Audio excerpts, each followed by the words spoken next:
अस्सलाम वालेकुम जी, कैसे हैं स्टूडेंट्स आप लोग। उम्मीद करता हूँ खैरियत से होंगे। अच्छा भाई, हमारी एमडी गेट और रीकेट की सीरीज चल रही है। कुछ लेक्चर्स जो है वो मैं डायरेक्ट लाइव रिकॉर्ड करके दे देता हूँ, कुछ फिर अलग से रिकॉर्ड करने पड़ते हैं। अच्छा जी, मैंने अभी पिछला लेक्चर जो है वो अपलोड किया था किसका, dimension of the physical quantities का।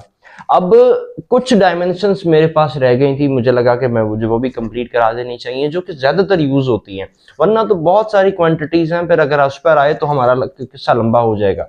अच्छा, डायमेंशन ऑफ फिजिकल क्वांटिटीज में अगर आपने लेक्चर नंबर 1 सुना है, नहीं सुना तो यार पहले उसको सुन लेना, क्योंकि अगर उसको नहीं सुना तो फिर इसको समझना थोड़ा सा मुश्किल हो जाएगा। हाँ, उसकी समरी मैं आपको जरूर दे देता हूं कि मैंने आपको ये कहा था कि मेरे पास ये कितनी क्वांटिटीज हैं, 1 2 3 4 5 6 7 8 9 10, और मैंने आपको इन 7 में से सबकी फंडामेंटल क्वांटिटीज फाइंड करना बताई थी। यानी मैंने आपसे कहा था कि आप इन 10 फंडामेंटल क्वांटिटीज को आप फाइंड कर लें, उसके बाद जितनी भी क्वांटिटीज हैं सारी की सारी इसके अंदर कवर हो जाएंगी। ठीक है, तो और मैंने ऐसा किया भी, आपको मैंने बताया भी और मैंने ऐसा किया भी। यानी ये 10 वो फंडामेंटल क्वांटिटीज हैं कि जिसमें हम एंट्री टेस्ट की 90% या बल्कि 99% क्वांटिटीज को हम ड्राइव कर सकते हैं। 1% मेरे लिए भी छोड़ दो, हो सकता है कि मुझे कोई चीज ना पता हो, क्योंकि मैं भी आप जैसा ही हूं। मेरी बात क्लियर हुई कि नहीं हुई? तो यहां तक बात समझ में आई या नहीं आई? अच्छा जी, आज मेरे पास कुछ चीजें और है। एक मेरे पास दो, मेरे पास एक चैप्टर रह गए थे। एक मेरे पास करंट इलेक्ट्रिसिटी का रह गया था और एक मेरे पास इलेक्ट्रोमैग्नेटिज्म का रह गया था। तो करंट इलेक्ट्रिसिटी पे आ जाते हैं, स्टार्ट ले लेते हैं। सबसे पहले जो हमारे पास चीज होती है वो पता क्या होती है? वो होती है जी करंट। ठीक है, लेकिन यार मजेदार बात बताऊं कि करंट तो हमारी फंडामेंटल में शामिल है, इसलिए करंट की तो डायमेंशन हमें ऑलरेडी पता है। मैंने इसलिए लिखी ताकि मैं स्टार्ट करता रहूं और आपको बताता रहूं। अच्छा बेटा, फिर एक और चीज भी होती है, वो आपके पास क्या होती है ये भी मैं आपको बता देता हूं। आपने एक फार्मूला पढ़ा होगा, कौन सा, मैं आपको दोनों चीजें याद करवाऊं। आपने एक फार्मूला पढ़ा होगा किसका, V is equal to I R का। ठीक है, इसके अंदर ये है वोल्टेज यानी पोटेंशियल डिफरेंस। ठीक है, ये है मेरे पास रेजिस्टेंस। ठीक है, और ये है मेरे पास करंट। ठीक है, ये मैं अलग से लेक्चर इसलिए बना रहा हूं ताकि क्वांटिटीज का मैं आपको बता पाऊं। अच्छा बेटा, वोल्टेज का तो हमने लास्ट टाइम फाइंड कर लिया था, लेकिन मैं इस बार भी फाइंड करूंगा ताकि आपको याद रहे। रेजिस्टेंस की हमने अभी आज मैंने फाइंड करनी है, तो मेरा जो टारगेट है बेटा वो आपको कौन सी रेजिस्टेंस बताना है, डायमेंशन बताना है, V ओवर I की डायमेंशन बताना है। अब मुझे करना क्या होगा, एक काम करते हैं कि मैं भी आपको यही ट्रिक बता देता हूं और आप भी कुछ ऐसा ही करें। आप एक काम करें कि जब भी इस तरह 2 अपॉन में कोई चीजें आ जाया करें ना, तो अलग अलग फाइंड किया करें। कैसे? पोटेंशियल डिफरेंस बराबर होता है बेटा वर्क डन अपॉन चार्ज के। अब वर्क वीडियो सॉरी, हाँ सही है, और वीडियो नहीं शुरू हुई है, नहीं शुरू हुई है तो आप लोग बोलेंगे कि sir work done upon charge का क्या मतलब है? वर्क डन अपॉन चार्ज का बेटा मतलब ये है कि अब आप वर्क डन और चार्ज को भी अलग अलग फाइंड कर सकते हैं, आपकी मर्जी। वरना मैं आपको बता देता हूं, अगर आपने मेरा लास्ट लेक्चर सुना है, मैंने आपसे कहा था कि वर्क डन के लिए आप कोई भी इक्वेशन लगा लें, क्योंकि work, kinetic energy, potential energy, जो भी एनर्जी और टॉर्क, इन सब की इक्वेशन सेम होती हैं, डायमेंशन सेम होती हैं। तो मैं वर्क की जरा अभी इधर लगा देता हूं mgh, और इधर लगा देता हूं बेटा Q बराबर होता है I इंटू टी के। अब सुनते रहिएगा, मास के लिए आप लगा लें किलोग्राम, G के लिए लगा लें मीटर पर सेकंड स्क्वायर, H के लिए लगा लें मीटर, नीचे आ जाए I के लिए लगा लें एम्पेयर, टाइम के लिए लगा लें सेकंड। तो बच्चा सॉल्व करने के लिए क्या बन जाएगा, केजी, मीटर को मीटर से मल्टीप्लाई करते हैं मीटर स्क्वायर, सेकंड को ऊपर लेके जाते हैं, ये हो जाएगा पर सेकंड क्यूब, और ये हो जाएगा पर एम्पेयर। थोड़ी सी मैंने कंजूसी कर दी, सही है। अब डायमेंशन फाइंड करते हैं, कैसे? केजी के लिए बेटा डायमेंशन आ जाएगी मीटर और मास m, मीटर के लिए आ जाएगी बेटा लेंथ, सेकंड के लिए आ जाएगी बेटा टाइम, और एम्पेयर के लिए आ जाएगी ए की आज -1, सेकंड का -3 और मीटर का L स्क्वायर। ये बन गया मेरी डायमेंशन। बेटा अब मुझे ये डायमेंशन यहां पुट करनी है, तो ये क्या बन जाएगा मेरे पास, R इज इक्वल टू, ये रही किसकी, V की dimension, M L square T power minus का 3 और ये एम्पेयर का पावर -1 और नीचे आ जाएगी एक पावर एम्पेयर का और आ जाएगा। ये यहां सॉल्व और ये यहां सॉल्व। आखिरी स्टेप रह गया, इस एम्पेयर को ऊपर लेके जाना पड़ेगा। तो बेटा जो रेजिस्टेंस की फाइनली डायमेंशन निकलेगी वो क्या निकलेगी, ml²। अब आ जाते हैं किसके ऊपर, t का पावर -3 और a को ऊपर लेके जाते हैं तो ये हो जाएगा पावर -2। अच्छा बेटा ये तो थी रेजिस्टेंस के लिए ना, ठीक है। अब मैंने ये किस चीज की डायमेंशन आ गई मेरे पास, अच्छा मुझे लग रहा है कि बोर्ड पे नजर नहीं आएगा तो मैं इस वाले स्टेप को इधर लिख देता हूं, सॉरी माजरत, और मैं वीडियो को कट शट भी नहीं कर रहा, ठीक है। तो यहां पर बेटा आपके पास आ जाएगी R इज इक्व टू, ये बन जाएगा क्या, ml², ठीक है, t का पावर -3, ओके, और a को ऊपर लेके जाते हैं तो ये a का पावर हो जाएगा -2। ये बन गई बेटा रेजिस्टेंस की डायमेंशन। अब इसी का अपोजिट पे चलते हैं, वो क्या, अगर मैं कहता हूं कि मुझे कंडक्टेंस की डायमेंशन बताएं, तो बेटा रेजिस्टेंस जो है ना वो कंडक्टेंस का रेसिप्रोकल होता है और कंडक्टेंस रेजिस्टेंस का रेसिप्रोकल होता है।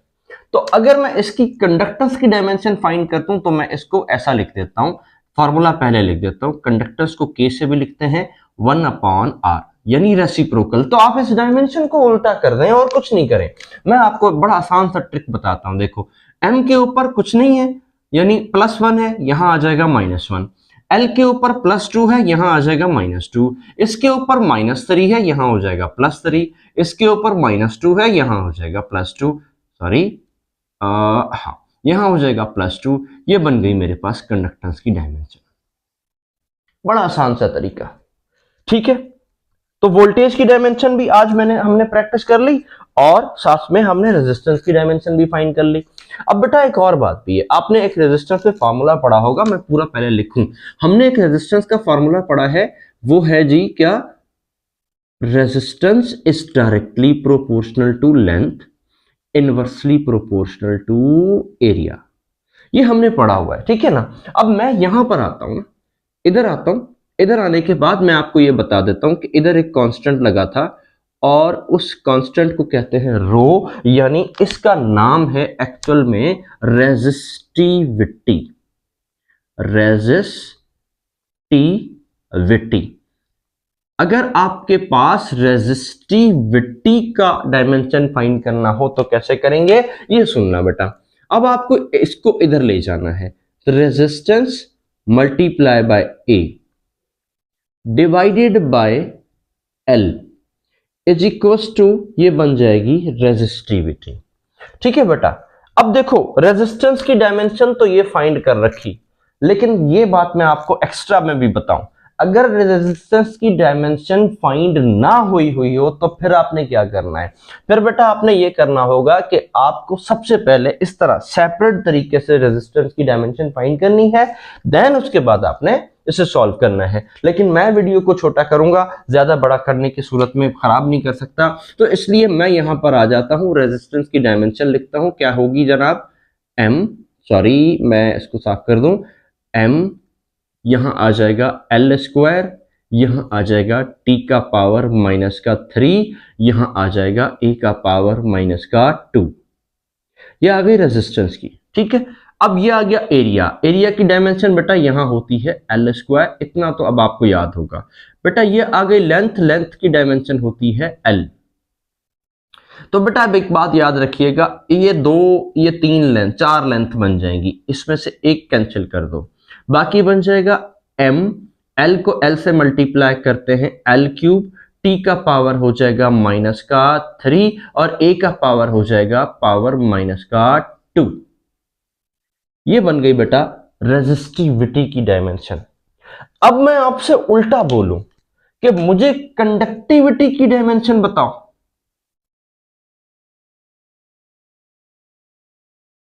कंडक्टिविटी की डायमेंशन बताओ, तो कैसे बताओगे, आपने इसी का उलट कर देना है। उलट कर देंगे तो क्या बनेगा आपके पास, ये बात मैं आपको बताऊं, ये बन जाएगा m का पावर -1 L का पावर 3, T का पावर माइनस का प्लस का 4, ठीक है, यहां प्लस का था माइनस, यहां 3 का हो जाएगा, यहां A माइनस में है, इधर जाके प्लस में हो जाएगा। ये बेटा आपके पास कंडक्टिविटी की डायमेंशन आ गई। अच्छा, एक चीज और है, वो क्या बेटा, यहां पे आपको याद दिलाऊं, बहुत ज्यादा हम ना इसको पढ़ते हैं, और वो है जनाब क्या, इलेक्ट्रोमोटिव फोर्स। ये लास्ट टाइम लेक्चर में बात भी हुई थी कि इसकी डायमेंशन फोर्स वाली नहीं होती, तो बेटा इसकी डायमेंशन होगी पोटेंशियल डिफरेंस वाली। यानी अगर आपको इसकी डायमेंशन फाइंड करनी है तो आपको फॉर्मूला कौन सा लगा लेना है, आपने पोटेंशियल डिफरेंस वाला फॉर्मूला लगाना है, वर्क डन अपॉन चार्ज वाला। जब आप ये वाला फॉर्मूला लगाएंगे तो आपके पास डायमेंशन फाइंड हो जाएगी। ठीक है, यहां तक तो आपके पास बात समझ में आ गई होगी। आगे बढ़ते हैं, आज थोड़ा मैं तेज चलूंगा क्योंकि अब आपको प्रैक्टिस अगर चैप्टर अपने वीडियो 1 से की है तो फिर ये ठीक है, अगर आपने वीडियो 1 से प्रैक्टिस नहीं की तो फिर ये काम गड़बड़ हो जाएगा। यहां तक तो बात आ गई, अब आगे बात को बढ़ाते हैं, बात को आगे बढ़ाते हैं तो कैसे बढ़ाते हैं, चलते हैं इलेक्ट्रोमैग्नेटिज्म पे। एक फॉर्मूला है बेटा फोर्स का, F is equal to BI L। एक फॉर्मूला है फोर्स का F is equal to QVB। ये पहले मैंने दोनों फॉर्मूलास आपको बताने हैं ताकि आपको ये बात समझ में आए कि मैं करने क्या जा रहा हूं। अच्छा बेटा एक बात बताऊं, फोर्स की डायमेंशन तुम्हें पता है, पहले बहुत दफा फाइंड हो गई, करंट की अभी भी की, लेंथ की आपको पता है, चार्ज की आपको पता है, वेलोसिटी की आपको पता है, और अगर नहीं पता तो मैग्नेटिक फील्ड की नहीं पता। तो इसका मतलब हमारा टारगेट क्या है इस बार कि हम इसको क्या, किस चीज की डायमेंशन फाइंड करनी है, मैग्नेटिक फील्ड ऑफ इंडक्शन की, मैग्नेटिक फील्ड ऑफ इंडक्शन। ठीक है जी, तो अब फाइंड करने के लिए क्या करते हैं, जरा आ जाते हैं हम इसको पढ़ने के लिए। तो बेटा ये देखो हमारे पास फॉर्मूला है, इसको पहले वाले फॉर्मूला को अगर उठाएं तो ये बनेगा F इज इक्वल टू, यहां पर आ जाएगा क्या, BIL। BIL बहुत आसान है, B के लिए फाइंड करना है ना, तो क्या बन जाएगा आपके पास, ये हो जाएगा F upon IL is equal to B। ठीक है ना, तो B मैं फिलहाल नहीं लिख रहा बेटा, F की जगह लिख देते हैं क्या, MA, और I की जगह I रहेगा फिलहाल, L की जगह L रहेगा। फॉर्मूला बन गया, यूनिट बना दो। कैसे बनाए देखो दी, M के लिए लगाते हैं क्या, kg मीटर पर सेकेंड स्क्वायर एक्सेलरेशन के लिए, I के लिए एम्पेयर, लेंथ के लिए मीटर। बेटा सॉल्व करना है तो क्या करते हैं, इस मीटर को इस मीटर के साथ तो कैंसिल कर दो, बाकी बच जाएगा आपके पास क्या, kg पर सेकेंड स्क्वायर, और डिवाइडेड बाय आ जाएगा पर एम्पेयर। मैंने इसको ऐसे कर दिया है। ठीक है जी, ये तो सॉरी, ये तो मैंने अभी बेस यूनिट बनाया है। अब इसकी डायमेंशन बनाते हैं। डायमेंशन बनाने के लिए क्या करना पड़ेगा कि kg के लिए लगाते हैं मास, सेकंड के लिए लगाते हैं T, एम्पेयर के लिए लगाते हैं A, इसका पावर -1, इसका पावर -2, और ये हो गए दोनों सॉल्व। ये बन गई किसकी dimension, magnetic field of induction की डायमेंशन बन गई। ठीक हो गया। अच्छा जी, अब एक और मजेदार बात आ गई, एक चीज और, वो क्या, वो आ जाते हैं मैग्नेटिक फ्लक्स की बात करते हैं। मैग्नेटिक फ्लक्स की बात करते हैं तो क्या किस चीज की बात होगी, देखो बेटा यहां पर अगर बात करें तो ये बन जाएगा मेरे पास क्या, मैग्नेटिक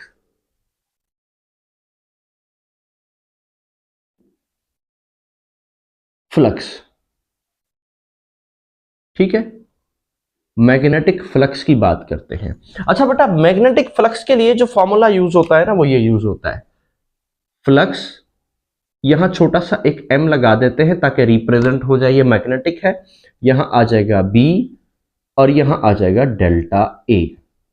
बेटा B की डायमेंशन में फाइंड करा चुका हूं, तो मुझे नहीं लगता कि मैं दोबारा कराऊं, डायरेक्ट छक्का लगाता हूं। तो क्या अगर आपको ना फाइंड की हो तो आपने करनी है। ठीक है, अब आपके पास आ जाएगा B के लिए जनाब आ जाएगी ये वाली क्या, MT स्क्वायर माइनस का a पावर 1 और यहां पर आ जाएगी इसकी डायमेंशन, पहले मैं इसको यूं लिख दूं, एरिया की डायमेंशन आ जाएगी मेरे पास l स्क्वायर।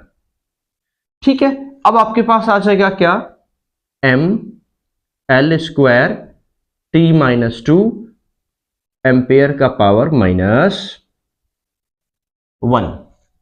यार एक बात मजेदार बताऊं कि यहां देखो M L square T power 2, ये माइनस वर्क की भी डायमेंशन होती है, याद रखना। ठीक है, इसको भी आपने नोट कर लेना है। चलो भाई, मैग्नेटिक फ्लक्स भी हो गया, मैग्नेटिक फील्ड भी हो गई, और मेरा ख्याल है कि अब हमारे पास काफ़ी सारी चीज़ें हो गई। आज की वीडियो मैंने इतनी सी ही बनानी थी क्योंकि मैं आपको ये चीज़ें समझा सकता, और जहाँ तक मैं कहता हूँ कि यहाँ से ज़्यादा चीज़ें आती नहीं हैं, कुछ डायमेंशंस और होंगी, वो हम एक अलग से वीडियो बनाएंगे जिसमें खास चीज़ें उठाएंगे। ये सिर्फ प्रैक्टिकल के लिए है, ठीक है। इसके लिए कोई और बात आपने पूछी हो, कोई बात कर कमेंट करना हो, कोई चीज़ पूछनी हो, तो भैया आप पूछ लेना, जो भी आपके दिल में आए आप पूछ सकते हैं। मुझे आता होगा तो मैं जवाब दूंगा, मेरी नॉलेज में होगा, नहीं होगा तो मैं सॉरी भी कर लूंगा, फिर भी मैं जवाब दूंगा लेकिन सॉरी कर लूंगा। ठीक है, तब तक के लिए दुआ में याद रखिएगा। अल्लाह हाफिज़ नासिर।